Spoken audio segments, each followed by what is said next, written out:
তবে ওদের মাথা গরম হয়ে গেছে। রুমিন ফারহানা, ফজু পাগলা, রুহুল কবির রিজভী বিএনপি থেকে মনোনয়ন পায় নাই, মাথা গরম হয়ে গেছে। রুমিন ফারহানা কয়, এতদিন কি করলাম, 16 বছর ফ্যাসিস্টদের বিরুদ্ধে কথা বললাম, আমাকে মনোনয়ন দিল না, দিবে কেমনে? তুমি তো ছিল আওয়ামী লীগের দালাল, তুমি ছিল ভারতের বাচাটা গোলাম। ঠিক কিনা বলো? আমি তারেক রহমানকে ধন্যবাদ দেব। আপনার বৃদ্ধ মা জনগণের মায়ায় পড়ে দেশ থেকে পালায় নাই, অসুস্থ অবস্থায় ছিলেন দেশে, তাকে 3 জায়গায় দিয়েছেন, 5 জায়গায় দেন, কিন্তু এই 5টা সামসাগুলোকে একটা আসনও দেওয়া যাবে না।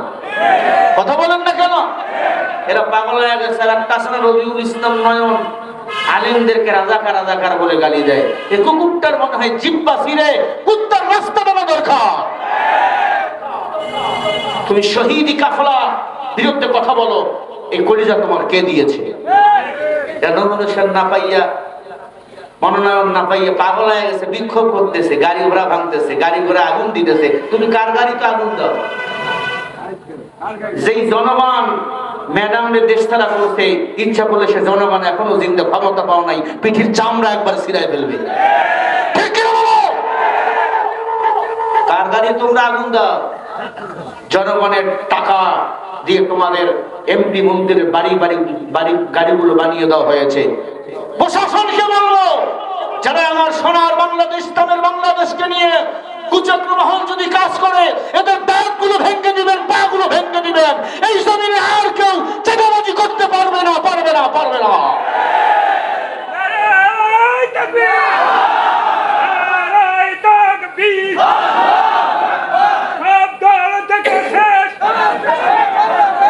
ইসলামিক বাংলাদেশ সব দল থেকে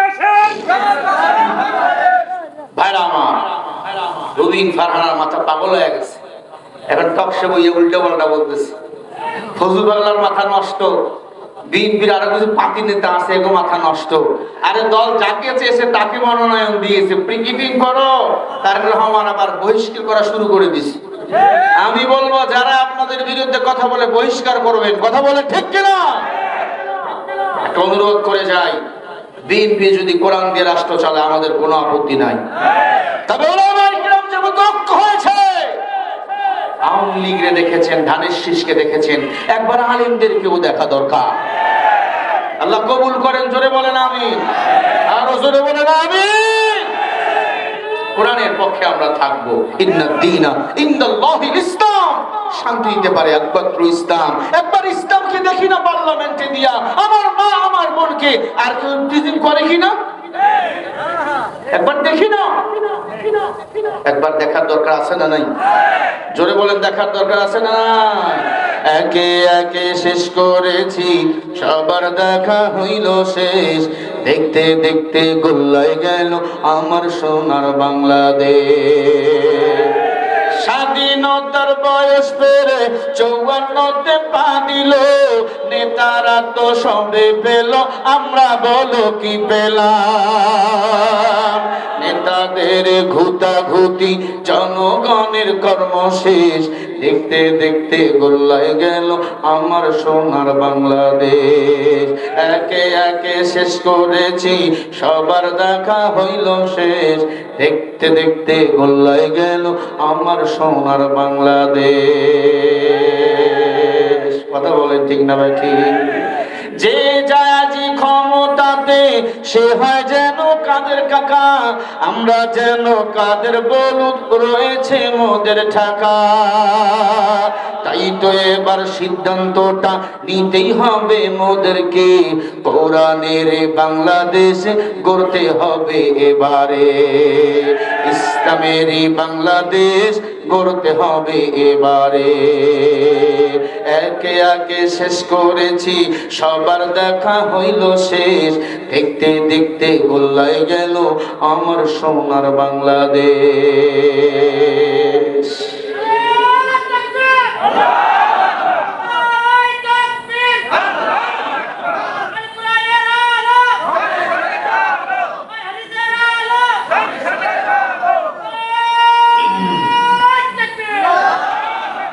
আল্লাহু আকবার। আমি খুশি হয়েছি আপনাদের ঈমানের তামান্না দেখে। বগুড়ার মানুষ ঘুমিয়ে নাই, এরা সজাগ। আল্লাহু আকবার জোরে বলেন না, আরো জোরে বলে আল্লাহু আকবার। ইসলামের জন্য যদি জীবন দিতে হয় রাজি আছি তো? জোরে বলেন না ইনশাআল্লাহ। আব্দুল্লাহ বিন তামিরকে ডাকা হলো। কে ডাকছে? জালেম বাদশা ইউসুফ জুনাওয়াজ ডাক দিয়া কে, আব্দুল্লাহ বিন তামির হাজির হও। ডাক দিয়া কয়, তুমি নাকি মুসলমান? বলে হ্যাঁ। তুমি কার ইবাদত করো? বলে আল্লাহর। আল্লাহু আকবার। ওরে আব্দুল্লাহ, তাই তো দেখি আমার উটগুলো দুম্মাগুলো মাঝে মাঝে সেজদা দেয়। সুবহানাল্লাহ বলেন। আল্লাযী খালাকাল মাউতা ওয়াল হায়াতা লিয়াবলুয়াকুম আইয়ুকুম আহসানু আমালা ওয়া হুয়াল আজিজুল গফুর।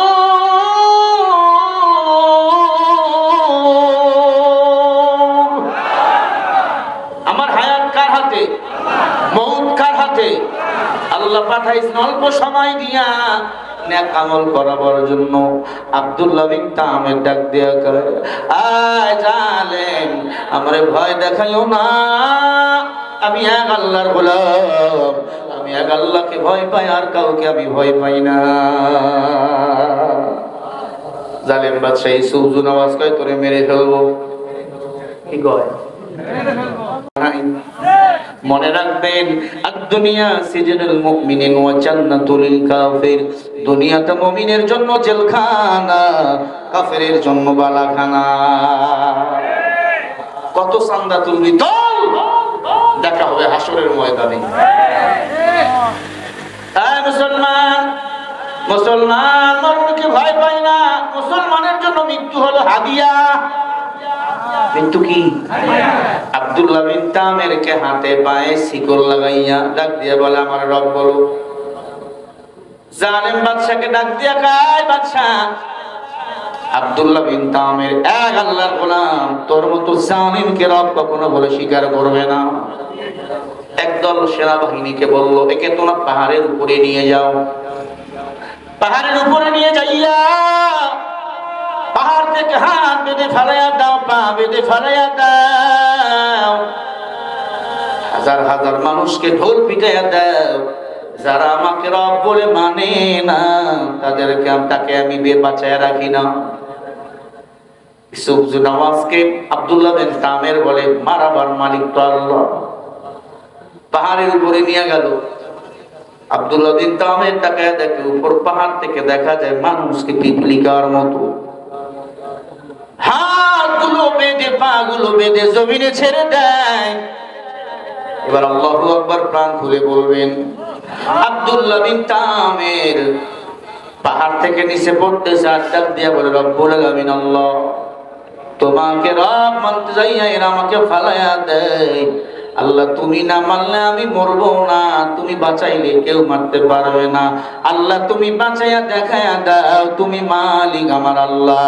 আব্দুল্লাহ বিন তামির জমিনের মধ্যে যখন পড়ে গেছে, আল্লাহ বান্দার একটা লোমের পশমের ক্ষতি কেউ করতে পারে নাই। আল্লাহ তাকে জীবিত রাখছে। বলেন না সুবহানাল্লাহ। আরো জোরে বলে, বাঁচাবার মালিক কে? জোরে বলে, রিজিকের মালিক কে? খাওয়ান আমাকে কে? এর পর্দার আলের মা, তোমাদের কথা যদি না বলি যাই তোমরা বেজার হইবা। তোমাদেরও কিছু কথা বলা দরকার। এতদিন তোমরাই ছিল স্বৈর শাসক বাংলাদেশের সরকার, কথা বলো না কেন? আম্মা জানদের কিছু কথা বলে যাই। মহিলা পেন্ডেল আছে না? অনেক মা, যেখানে যাচ্ছি মেয়েদের পেন্ডেলের জায়গা হয় না। গতকালকে পাবনায় বয়ান করেছি, অনেক মেয়ে চিঠিতে বলেছে, হুজুর কিছু বলে দিয়ে যাবেন, আমরা কিন্তু আপনাদের এই দলে। হিন্দু ভাইয়েরা আসছিল বয়ান শুনতে, ওদের মন্ত্র পড়ে শোনাইছি। থাকলে আমিও কিছু মন্ত্র আজকে আপনাদের শোনাবো, হিন্দুদের মন্ত্র। থাকবেন তো? শেষে আরো দুইটা ইসলামী গজল শোনাবো ইনশাআল্লাহ। থাকবেন না? ভাগবেন? কারা কারা থাকবেন একটু হাত দেখান। নারায়ে তাকবীর। উঠাউঠি করা যাবে না, উঠাউঠি করা যাবে না। আমরা আল্লাহর দলে। কার দলে? আরো জোরে বলেন। মরে যেতে হবে একদিন, ইসলামের পক্ষে থেকেই মরব। আমার দেশের যুবক দাড়ি রাখুক না রাখুক, ইসলামের পক্ষে জীবন দিতে প্রস্তুত। আমার দেশের যুবক নামাজ পড়ুক আর না পড়ুক, নামাজকে নিয়ে যদি কেউ কটূক্তি করে, আমার নবীরে যদি কেউ গালি দেয়, ওর জবাই না করা পর্যন্ত সে ঘরে ফিরে যায় না। এটা হলো ইমানের দাবি, ঠিক না ঠিক?